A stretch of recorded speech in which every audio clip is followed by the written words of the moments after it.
Listen and subscribe to the Table of Truth on iTunes, Spotify, Stitcher, and Google Podcasts.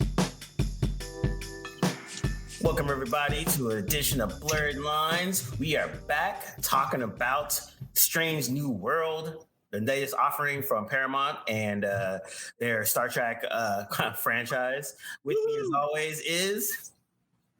This is Josh, a.k.a. Blackagar Boltagun. And as well as... This is the Professor D. What's up, everybody? So I'd like to, once I want to give a big shout out to Paramount for giving all of us Trekkies a big, wonderful, warm hug. We've been suffering. You know, it's been tough. These last, I would say, a solid 8 months just recently. It hasn't been beautiful. With Discovery, with freaking Picard, just hitting us with mediocrity. Picard wasn't. We'll get to that in a minute. But Picard wasn't. It was a pitch right up the middle. It wasn't great. It wasn't bad. Yeah, no. That's right, and then also let's not forget Lower Decks. Lower Decks is awesome. True. Lower Decks is easily the peak of the Star Trek franchise right now. Oh, easily. You guys testify to Prodigy, so really, it's just really. One stinker. It was solid. It was another pitch up the middle, but it was better than Discovery and better than Picard. Yeah, totally. Lower Decks is probably my favorite one, right up the road. Yeah. So then we'll start with Picard first before we get to Strange New World. So you just wrapped up its season finale, and it landed the plane that was very boring. I want to say, I think out the gate that first episode was really, really good. The second one, I was like, time travel. and then from there, we were just kind of left limping along with predictability and kind of wasn't bad. It just wasn't good. Out the gate, they hit you in the mouth. We know Discovery wasn't that great. So let's get you back in. And we're like, yes, we're here. And then after that, we're like, time travel. Yeah, I think... You're right. Absolutely. The first episode, and I think we talked about this on the Discovery episode, it was really, really, really good. But I had already, even knowing that they were doing a time travel plot, I had my reservations because, it's time travel and it's Star Trek, time travel Star Trek. They go there, and it's always an interesting journey, I would say. I'll give them that. That makes you kind of forget about the time travel hijinks. But they try to go through some of the rules and all that stuff. And, I think that part was falling too flat because it just got to the point toward the middle where the rules they were trying to observe of time travel didn't matter, or at least they seemed too arbitrary for the audience to care about, but yet we still had to understand them. I think by the end, it just felt that all we saw was just kind of like another. It felt like it could have been one episode of Star Trek: The Next Generation, one episode or a 2-part episode of Star Trek: The Next Generation. Yeah. I think that was what was kind of made the finale fall flat because it just didn't offer up anything spectacular, new, or interesting. Yeah, and also it's just they just did a lot of things that were, like you said, totally predictable. You knew what was going to happen with the Borg Queen. But I'll actually do some positives first. Positives, awesome to see the Borg Queen. She was awesome, great. I'm a very big fan of Lady Jack from 24. She's awesome.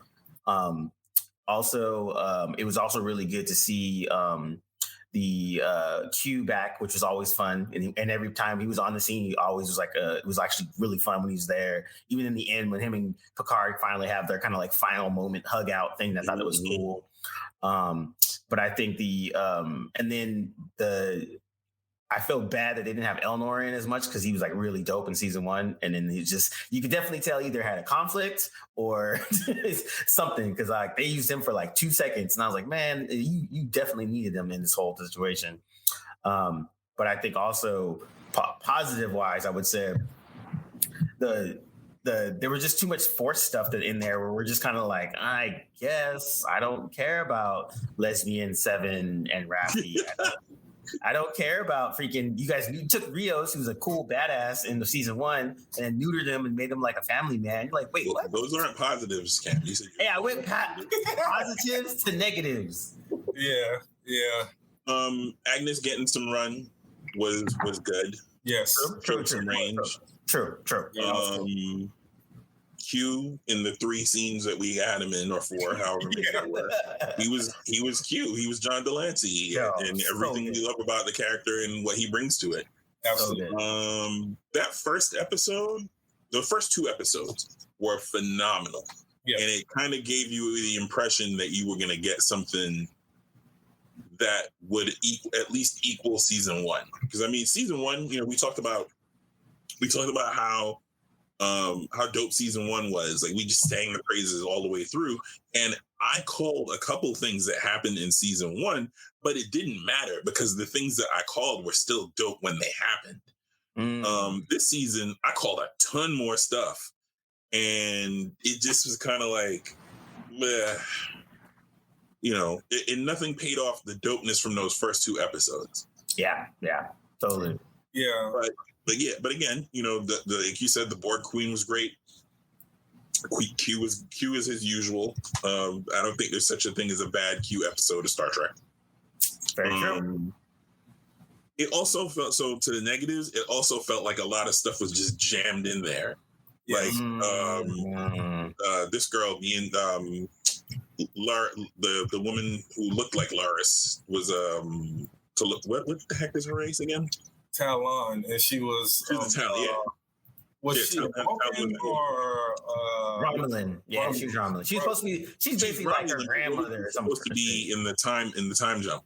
Yeah. I don't remember what race she. That's to tell you. Yeah, I think they said she was a Romulan as well. Which no. That could, yeah, because I thought that would have been confusing, considering that the Romulans for so long didn't want anything to do with Earth or. Oh, maybe she was a Vulcan. I don't know, but you're right. That tells you because they showed that she had pointy ears at some point. Right. But that just tells you how annoying we were at it. Yeah, no, it was. I don't remember exactly what her species was, but like you said, that's an indicator right there. But all of the stuff that you guys were saying is totally up there with where Picard left us, which is, it just almost felt like they had, because initially I thought they were going to be jumping around in the past and so that was more interesting, I guess, for a time travel 10-episode arc than they're in this horrible totalitarian future where Picard is this despot icon, and then they're stuck in 22nd century or 21st? Yeah, it's basically like 100 years from where we're at now. Yeah, right now, which basically the only thing that's changed is we gotten technologically more advanced, but we still suck. Basically. We haven't learned how to be the bright, shiny future of Gene Roddenberry's Star Trek lore.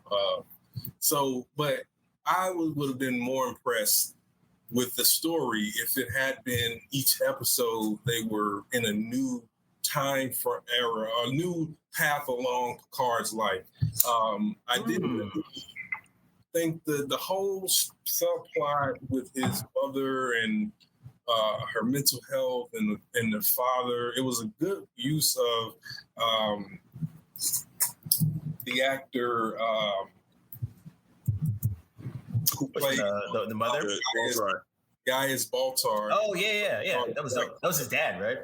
Yeah, that was a good use of the cameo from familiar science fiction, Trek and Battlestar Galactica, B5. They all kind of James Callis. That's his name. That's his name. Yes, James Cal. Yes, that was dope. His cameo and his performance was really good. You believe that he was a distant relative of Jean-Luc and all these things, but overall, I just think it just felt flat. I think that's the best thing you could say is that it felt like maybe, like you said with Elnor, like that was very odd that he died in the way that he died, killed by a character who meant absolutely nothing to the story. Mm-hmm. Yeah. I was like, wait, what? That one moment. Yeah, I was like, wait, hold on. He just got murdered. And that actually made me like, oh shit, maybe the stakes are a little bit higher. And then I was like, oh wait, never mind. Yeah, it's time travel, so you know it's gonna get reset. He's gonna be okay. And I also, I think there was just some odd characterization. Rafi didn't click for me the entire season. She was just really odd and almost a nuisance all the way through. Yeah, pretty much. Like the reveal about what she did to Elnor, and she manipulated him into Stan, and that's, I'm like, okay. Yeah. You could have did that to anybody. I mean, he's in Starfleet, man. Like, the dude could literally die at any second of any period of the day. So, I don't know. Weird. Like I said, it was just flat. It just felt flat. Yeah, and I think that's like, and to cap it off, like we had the cameo of Wesley Crusher coming in. And it was so funny because it legit looked like he walked, like Josh said, he walked off the set of his podcast. It was like, oh, hey, just want to let you know here. Just want to offer you a job.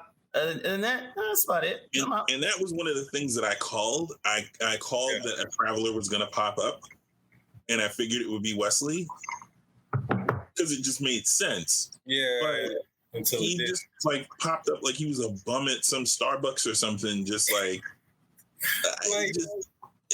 he should have been, he hadn't shaved in like 6 months or whatever, and just you could have had a man bun and a pair of like, giant glasses, and it would have been perfect. You know what? And that's with a cup of Starbucks in his hand on the set. Yeah, that's exactly how it looked.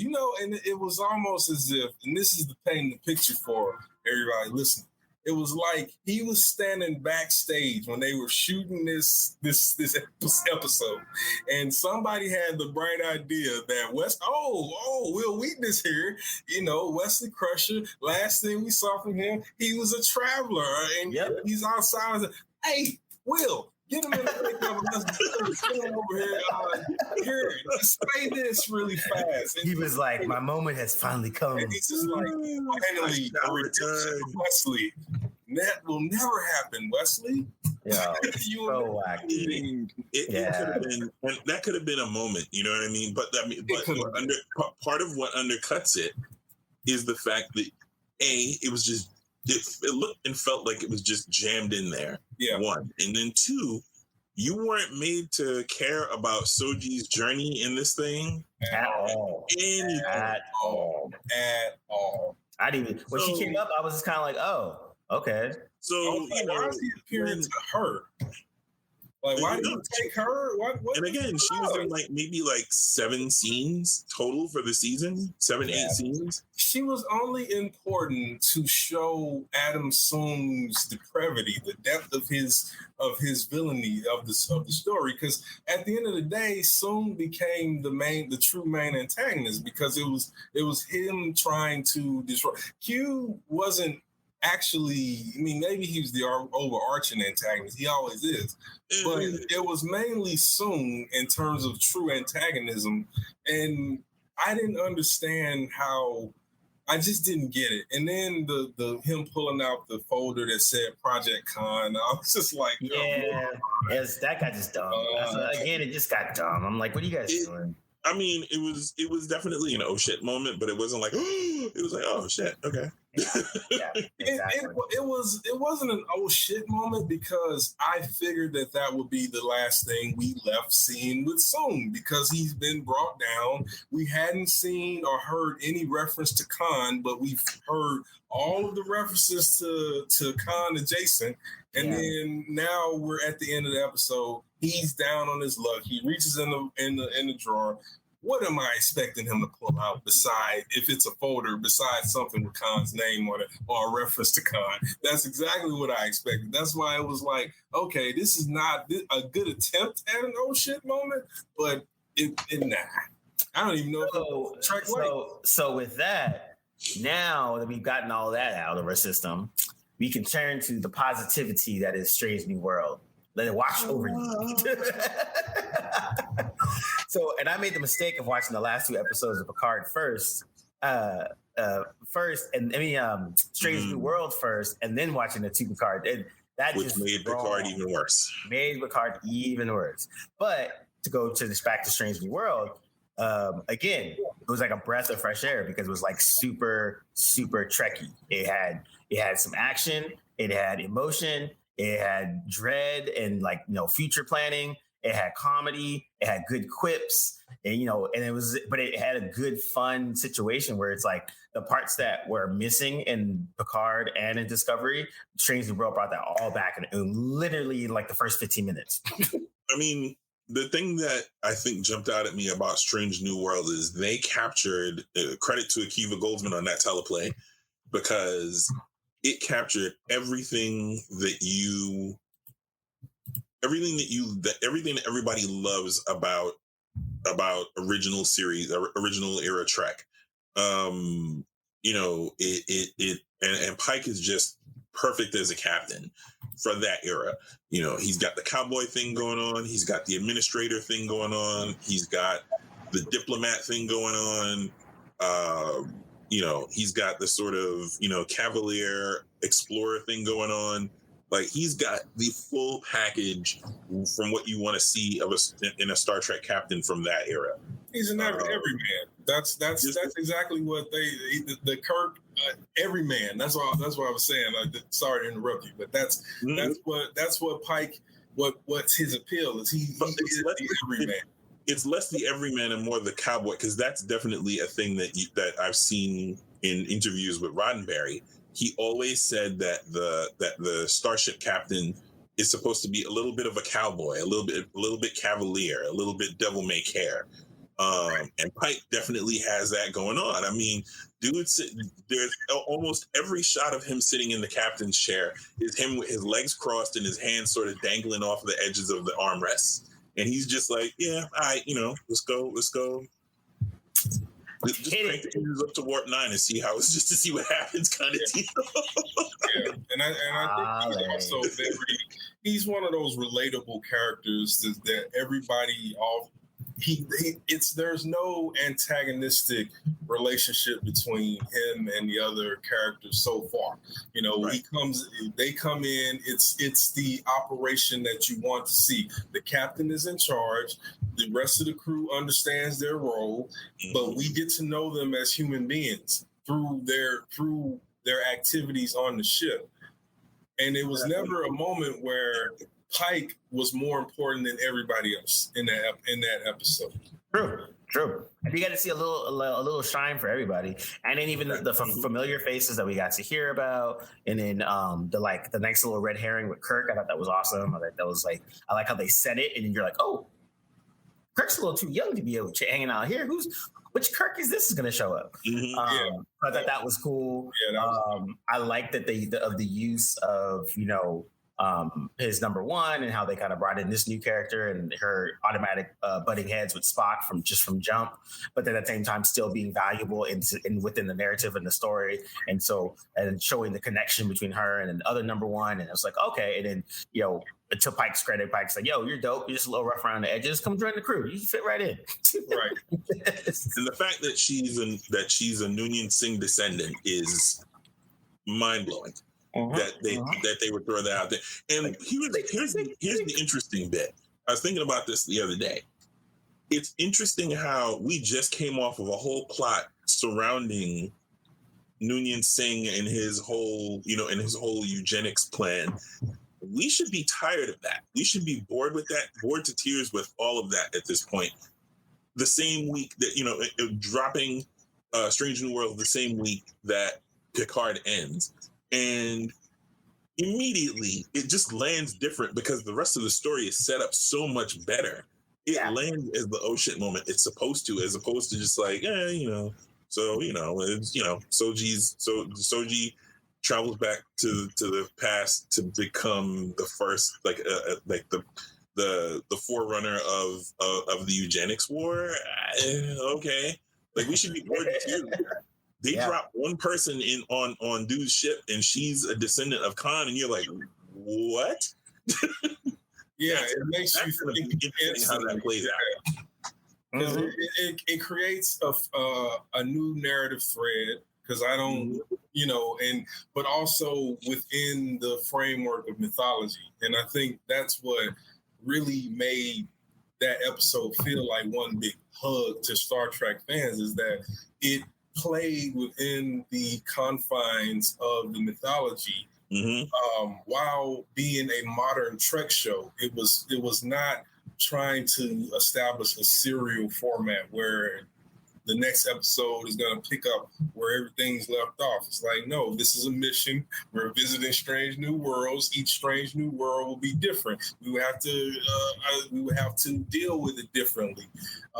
Even the challenging of the Prime Directive, or what was it called? Oh yeah, General Order 1.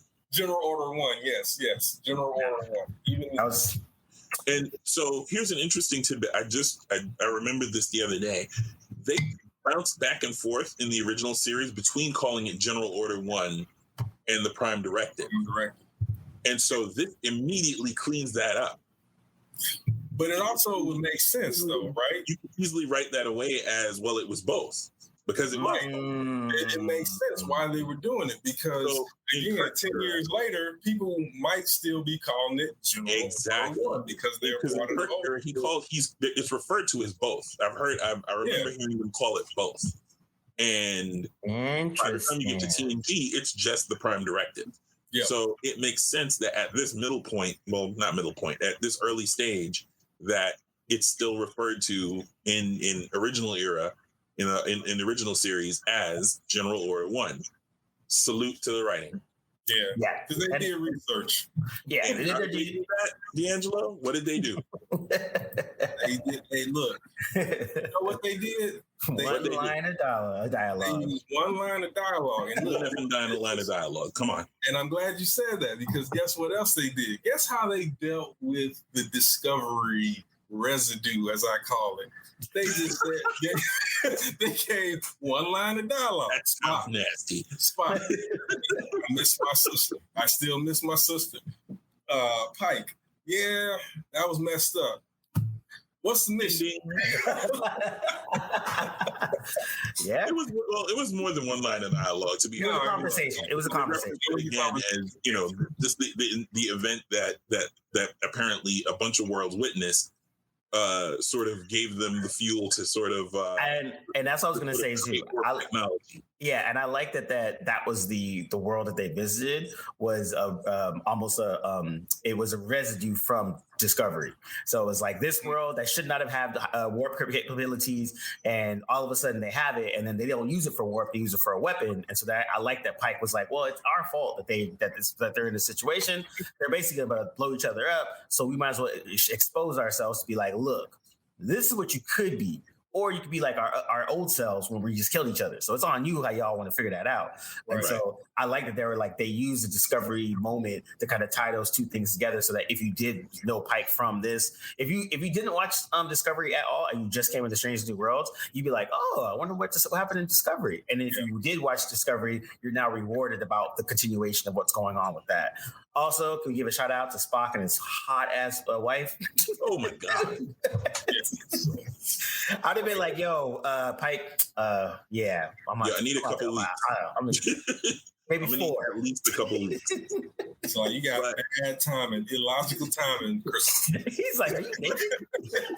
To double back for a second, I also love how, so basically there are 3 spots where they mention the event of Discovery going back in time, and they use it perfectly. They don't mention it too much, but the 3 spots where they mention it absolutely tie everything together perfectly. That last meeting between the Admiral and the senior staff on the Enterprise, basically Pike saying that he got Robert April saying that he got that he was briefed on it. It was like, oh well, you threaded a hell of a needle, but because it's classified, they basically just giving you the ad. It's cool, right? They give you just carte blanche. Shout out to Akiva Goldsman for the deep dig in Star Trek lore. Robert April is listed as the first captain of the Enterprise of that era's Enterprise. Boom. Yeah, and again, these are Which one of those. means by that time he would be an admiral. Yeah, exactly. And it's cool because I think that's another thing aspect of part of the reason why Lower Decks was so good is because it went deep into the lore. So like if you are a Star Trek nerd and you watch Lower Decks, you are laughing at almost every single joke. Yes, because they pull from such deep. Like if you like, I've watched every single season. I've seen all of the stuff. So and then they'll pull some stuff out, and you're like, wait, how do you even? And again, they did their homework. Yeah. True with Strange New Worlds, same thing. They did their homework so that when they do drop in certain things, like they dropped in the Kirk, they dropped in Sing, they dropped in April, and so it made it dope to that. Like again, for lifelong Trekkie fans, it was just like I said, a nice warm hug. It's like we know you've been hurt, so let's just try to. I'm trying to earn your trust back, girl. I'm trying to earn your trust back. The one of the things to. And this is strange for me to do this, but for one of the things to give Disco a little bit of credit. One of the things I realize now, because I'm doing a rewatch of Deep Space Nine, is that they really did do a good job with the mirror universe of that era.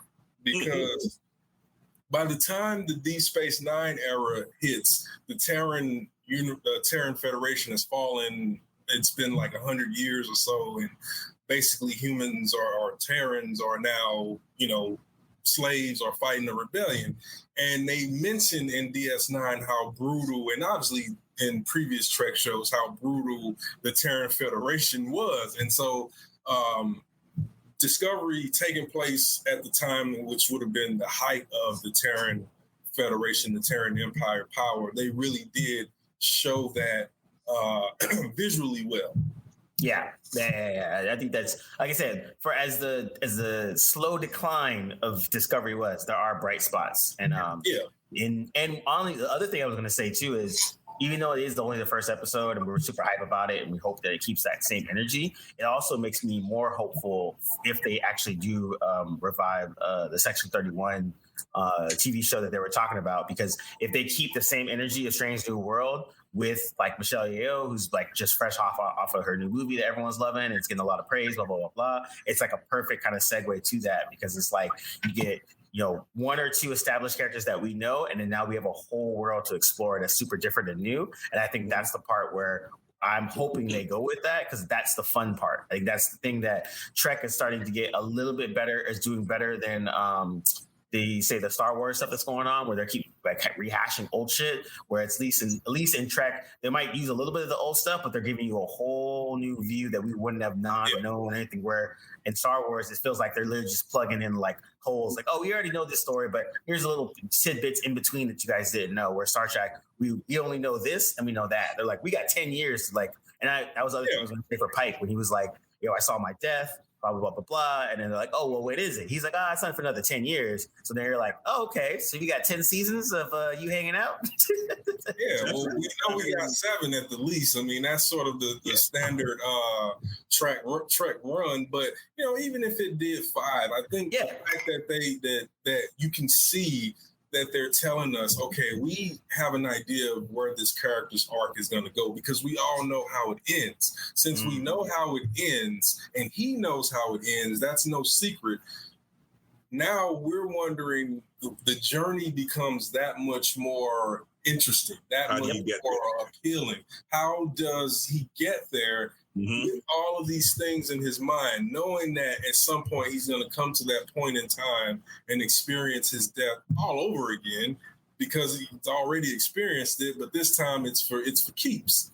That creates, I think that's what Star Trek is doing so well with their expanding the universe as much as they have, is that they're finding, because even Discovery worked as a kind of, okay, this is an unknown story, and hidden inside the lore, underneath the lore of the Trek universe. It worked a little. It's just, again, I think applying the serial format at first to a singular character and then trying to switch off to, okay, now let's do the whole ensemble thing, it just really shattered the whole momentum of what they were doing. I thought that plot to send them 900 years into the future was really extreme, and in retrospect, I didn't know if it would work, but you know, it didn't, and it hasn't, and that's the problem, because now they're kind of spinning their turn. But I don't want to get too far on the Discovery. I would counter that it worked for the first 3 seasons. Fourth season is where it fell apart. Say again?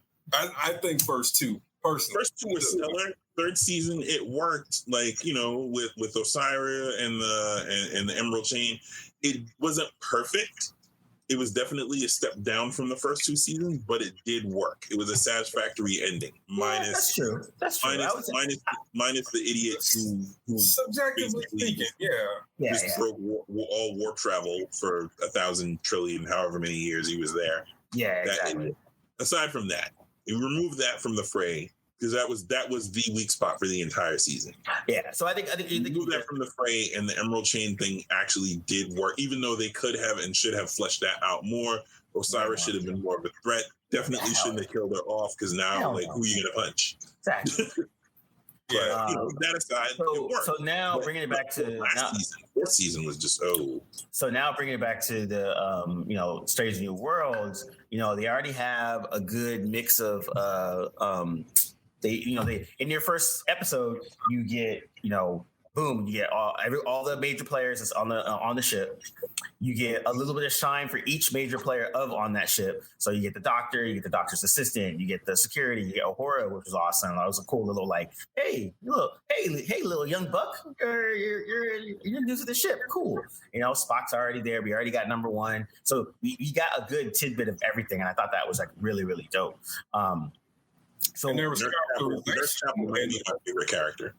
Yeah, and because there was development when you first see Aurora in action. She's not just there. We get to see that this is a person in any situation, high stress or not, who literally is calm, cool, collected, and can take control of the situation. Like, literally in the elevator, it didn't take her nothing but a second to realize what was going on. A second. And she reacted. I was like, whoa, look at them developing characters like they are professional writers. That was amazing. Yeah. And I think that's the part that I thought that was dope, because it was kind of like, she could have easily just been the kind of oh, hey, this is the name that and then she just sits there quietly, does her thing. But I like that in that moment they showed, boom, this is why she's here. Like, she's smart, she knows her ish, da da da da da. And then, like I said, there's Chappie, same thing. So it's like, I like that in that first episode, in that pilot, you get a nice glimpse of everybody in the crew. Again, we'll go back to Discovery, and our annoyance with it is that I still don't know the names of this freaking crew. Black dude number 1, black dude number 2, Asian dude, cyborg chick, it's just a blonde chick. Dude with the big eyes. I do not know any of these people's names. It bugs me. It bugs me that I don't know their name, and I don't care about them at all. Even when Black Dude number 2 and Cheetah Guy talks, I'm like, oh, they're having a little banter. But dude. You're accustomed to the ensemble mattering. 100%. 100%. Yeah. And again, credit to Akiva Goldsman in the way he wrote this episode. Instantly, I'm interested in every last one of these people. Mm-hmm. Yeah, every 100%. Last one of them. I mean, I don't know who's at the operations. I don't know who's at the helm. They gave the names, but I don't remember them. Yeah, but you're interesting. You're interesting. But the people who got the most shine: Nurse Chapel, interesting. Doctor, interesting. Yep. Security officer, Noonien Singh, interesting. Yep. 100%. 100%. I'm not even mentioning Pike or Spock, who we already know. Exactly. Interesting. Pike, Spock, and number 1 are the only established characters that that we know from Star Trek lore, right? And honestly, the people that I was least interested in that episode, in that episode, which is the mark of excellent writing. Yeah, no, I should be all over. I should be salivating at the idea of Pike, Spock, number one, all the characters that we met in season 2 of whatchamacallit. I should be totally interested in them, and I am. But I'm also interested in these other characters. Yeah. Really, and really they totally showed how you do a prologue, which is what I would call this, rather than prequel, in the series, which is for Trek. This isn't a remake of the first of the Pike moving into Kirk years of the Enterprise. Yeah, this is simply own thing into the Bible and lore of stories that occurred in Federation and Trek history and telling the story. That's all it is. Yep. And that's enough. Like, you don't need to reinvent the wheel. Star Trek has enough mythology and lore to where you can literally create something new by respecting the old. And I think that's what Discovery lost itself with, because they were ambitious. And I give them credit for that. They were ambitious. They wanted to tell a different story. But fans rejected it and they reacted. They shouldn't have reacted. They should not have reacted. I think if they would have kept on the mission, it would have been really interesting. All right. So to wrap it up, let's do some final words or final predictions or expectations. D, we'll start for you since you're deep in the DS9 realm. I'm glad to see that the episodic nature of Star Trek has returned, because rewatching some of the old episodes of DS9, especially in TNG, you see how well it works for rounding out and developing those characters. There are episodes where Cisco doesn't appear until the very last 5 minutes of the episode, and that's literally to address the character and what they went through in the episode. You could not do that with Star Trek Discovery. If Michael was not there, you give 2 shits. and I'm sorry to say. And when she's there, so to say that, to wrap up my final word, I'm happy that Star Trek, at least now, Strange New Worlds appears to be back on track, pun intended. Josh? On Trek. I meant track. That was awful. That's okay. I mean, I think Dee put it perfectly. It was just one big old Star Trek hug. Like, it was great. It was just a really well done, well written, well rounded episode. Very circular, It closed a lot of loops. It touched on the things it needed to touch on. Not too heavy. Didn't hammer on it. Didn't lean on it on any of the things that it touched on. It was just a well done episode. Yeah. My concern is with Akiva Goldsman Productions. He writes the first episode. That first episode is dope. Or he writes the pivotal episodes in the season. And all of those episodes are dope. Yeah.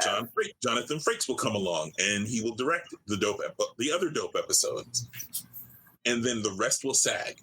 Yeah. And I'm a little concerned, but I'm optimistic. So, it's a new writing staff, hopefully. And, we'll see where it goes. Yeah, we'll see. Episode, I'm optimistic. Yeah, and I would say for me, it was kind of the same, where I'm like, it was a good, nice little return to form, but also too a good example that it can be done. And I think I think that was my main thing, where it's like Discovery was had a lot of promise and they kind of did some good stuff, and then it kind of just losing its way. Mm-hmm. Picard first season gave you a good, solid new stuff. Old Picard, new world, and then Picard 2 kind of just went into this meandering, kind of almost mediocre situation. And you can tell the episodes that Akiva Goldsman put his hands on. Yeah, and I think now for this one, we'll reconvene at the halfway point for Strange New Worlds to see if it keeps that same energy. But I'm glad that at the very least it came out the gate punching this in the throat. Like, yo, we're back. Yeah, it's good to see that Star Trek can be done in 2020. Yeah, 100%. Gene Roddenberry would be proud. Definitely would be proud. He's one of that crotchety old drug-addled man is absolutely. I mean, more people should watch Trek. I mean, it offers up a positive outlook on the future, and I think that's something that a lot of work now is is missing, quite frankly. There's more of a cynical view of cynical and dystopian. Very true. Very, very true. I love The Expanse, but The Expanse is a future that's predicated on how we are now. So it's like we'll get there, but it's not going to be different. It's just going to be bigger and much more calamitous. Yeah. I think I think Strange New Worlds did a great job of touching on that. You know, in Pike's speech to the debating politicians, he touched on the fact that y'all are right where we were, and you're about to go where we went. Yeah, and you know it's great. It was a great flash to like, we live in this utopian society, but back in the day. And also a good parallel to what's happening now in society without being heavy-handed with it, without them smacking you over the face with it. You saw it. You saw the visual metaphor, but it lived within the Trek realm. Mm-hmm. Yeah, that's why it worked. Yep. All right. Well, you heard it first. We're gonna wrap this up, and I think we'll chime in again instead of doing every episode. We'll chime in at about the halfway point, see how it's progressing. But yeah, this is Blerdlines, and we are out.